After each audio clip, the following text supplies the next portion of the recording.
സഹയാത്രികൻ M Jayachandran കൂടി ചേരുന്നുണ്ട്. ശ്രീ ജയചന്ദ്രൻ, ഇപ്പോൾ അതായത് ഈ ഉന്നതർ എന്ന് നേരത്തെ കോടതി പറഞ്ഞു വെച്ചിരുന്നതിലേക്കാണ്, ആ ഘട്ടത്തിലേക്കാണ് കാര്യങ്ങൾ കടക്കുന്നത്. എൻ വാസു അറസ്റ്റിലായിരിക്കുന്നു, റിമാൻഡിലായിരിക്കുന്നു. ഇനി അടുത്തത് ആരാണ്? പത്മകുമാറാണോ മറ്റാരെങ്കിലും ആണോ അടുത്തത് എന്നൊക്കെയുള്ള കാര്യങ്ങളിൽ ചർച്ച നടക്കുന്ന സാഹചര്യമാണ്. പാർട്ടിയുടെ അടുത്ത് നിൽക്കുന്ന ആളുകൾ പോലും ജയിലിലേക്ക് പോകുന്ന സാഹചര്യമുണ്ട്. അത് സർക്കാരിനെ എത്രത്തോളം സമ്മർദ്ദത്തിലാക്കുന്നുണ്ട്? നിലവിൽ തെരഞ്ഞെടുപ്പ് പോലും മുന്നിൽ നിൽക്കുന്ന സാഹചര്യത്തിൽ അതെങ്ങനെ പരിഹരിക്കാം, അല്ലെങ്കിൽ എങ്ങനെ നേരിടാം എന്നായിരിക്കും ആലോചിക്കുന്നത്? സർക്കാരിനെ ഇതെങ്ങനെയാണ് പ്രതിരോധത്തിലാക്കുന്നതെന്നുള്ളത് താങ്കൾ പറഞ്ഞാൽ മതി, ഞാൻ കേൾക്കാം. അപ്പോഴേ അതെനിക്ക് മനസ്സിലാവും. ഇത് ഹൈക്കോടതിയിൽ ഈ കേസ് വന്നതിന്റെ അടിസ്ഥാനമൊന്നും പറയാൻ സമയമില്ല. ഇപ്പൊ ഈ ചുരുങ്ങിയ മിനിറ്റുകൾക്കുള്ള ഒന്നും പറയാൻ കഴിയില്ല. അല്ല,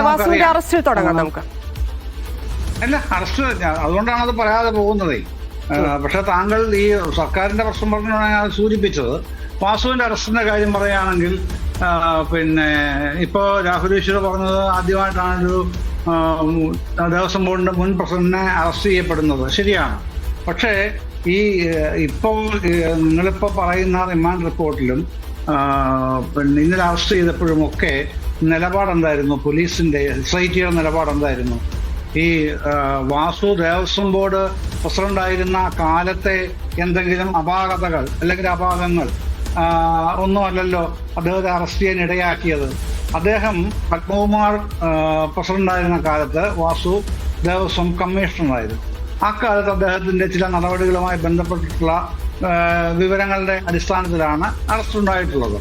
അത് പ്രത്യേകം പറഞ്ഞിട്ടുമുണ്ട്. ഇന്നത്തെ ഇപ്പോൾ ചർച്ച ചെയ്യുന്ന റിമാൻഡ് റിപ്പോർട്ടിലും അതിന്റെ 6-ാം പേജിൽ അത് വ്യക്തമായിട്ട് പറയുന്നുണ്ടല്ലോ. അല്ല, ഇതൊരു ആരോപണമായിരുന്നെങ്കിൽ താങ്കൾ പറയുന്ന ഈ ന്യായീകരണത്തെ നമുക്ക് അംഗീകരിക്കാമായിരുന്നു. ഇതിപ്പോൾ കൃത്യമായ തെളിവുകളുടെ അടിസ്ഥാനത്തിൽ പ്രത്യേക അന്വേഷണ സംഘം അറസ്റ്റ് ചെയ്ത് ജയിലിൽ കിടക്കുകയാണ് എൻ വാസു.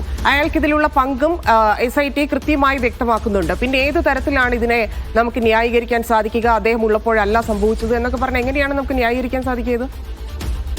ഇത് ന്യായീകരണമായിട്ടുള്ള നിങ്ങളുടെ പ്രശ്നമാണെന്നേ. എന്നെ കൊണ്ട് പറയിപ്പിക്കാൻ അനുവദിക്കാതെ നിങ്ങൾ ഇടയ്ക്കൂടെ കയറി പറഞ്ഞിട്ട് ഞാനങ്ങനെ എനിക്ക് പൂർത്തിയാക്കാൻ പറ്റുന്ന ഒരു കാര്യം ചോദിച്ചത് താങ്കൾ തന്നെ. പക്ഷെ പൂർത്തിയാക്കാൻ അനുവദിക്കാതെ ഇടയ്ക്ക് കയറി ഇടപെടുകയാണുള്ളത്. അത് ശരിയായ പ്രവണതയല്ലല്ലോ. ഞാൻ പറഞ്ഞ എന്താണ്? ന്യായീകരിക്കുകയാണ് പറഞ്ഞത്. ഞാൻ പറഞ്ഞത് വാസുവിനെ മുൻ ദേവസ്വം ബോർഡ് പ്രസിഡന്റ് എന്നുള്ള നിലയിൽ അല്ല അറസ്റ്റ് ചെയ്തിട്ടുള്ളത്. അത് ആവർത്തിച്ച് പറയാൻ ആഗ്രഹിക്കുന്നു. ആ കപ്പാസിറ്റിയിലല്ല അറസ്റ്റ് ചെയ്തത്.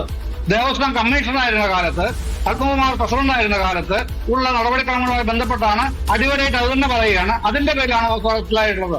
അല്ലാതെ മുൻ ദേവസ്വം ബോർഡ് പ്രസിഡന്റ് എന്നുള്ള നിലയിലല്ല എൻ വാസുവിനെ അറസ്റ്റ് ചെയ്തിട്ടുള്ളത്. അത് ആവർത്തിച്ച് പറയുകയാണ്. ഇപ്പോൾ വീണ്ടും നിങ്ങളുടെ ചോദ്യം താങ്കൾ പറഞ്ഞല്ലോ ഞാൻ ന്യായീകരിക്കുകയാണെന്ന്. അങ്ങനെ പറഞ്ഞുകൊണ്ടാണ് ഇതേ മറുപടി ആവർത്തിച്ച് തന്നെ പറയുന്നത്. അദ്ദേഹത്തെ അറസ്റ്റ് ചെയ്ത് മുൻ ദേവസ്വം ബോർഡ് പ്രസിഡന്റ് എന്നുള്ള കപ്പാസിറ്റിയിലല്ല. അത് താങ്കളുടെ റിമാൻഡ് റിപ്പോർട്ട് ഉണ്ടെങ്കിൽ പേജ് 6 വായിച്ചു നോക്കുക. അതിൽ വീണ്ടും പോലീസ് റിമാൻഡ് റിപ്പോർട്ടിൽ പറഞ്ഞിട്ടുണ്ട്. അതാണ് കാര്യം. ആ കാര്യം മറച്ചു വെച്ചിട്ട് ഞാൻ ന്യായീകരിക്കുകയാണ്. ഗവൺമെന്റ് മൊത്തത്തിൽ കുഴപ്പത്തിലാണ്. നിങ്ങൾ ഗവൺമെന്റ് രക്ഷിക്കാൻ നടക്കുന്നതേ. ഗവൺമെന്റ് രക്ഷിക്കാൻ ആരും വിളിച്ചില്ലല്ലോ. SIT ആണ് കേസ് അന്വേഷിക്കുന്നത്. ഹൈക്കോടതിയാണ് മേൽനോട്ടം വഹിക്കുന്നത്. ഇനി ഡിസംബർ 3-നാണ് ഈ കേസിന്റെ റിപ്പോർട്ട് SIT ഹൈക്കോടതിയിൽ അന്ന് ഹൈക്കോടതിയുടെ ഉത്തരവും വരുമല്ലോ. ആ ഉത്തരവിൽ ബാക്കി ഡീറ്റെയിൽസും വരും. അതന്ന് നമുക്ക് വായിച്ച് ചർച്ച ചെയ്യാം. ഒന്നും കുഴപ്പമില്ല. വാസു കുറ്റക്കാരനാണെങ്കിൽ നിയമാനുസൃതം വിചാരണയിൽ ശിക്ഷിക്കപ്പെടട്ടെ.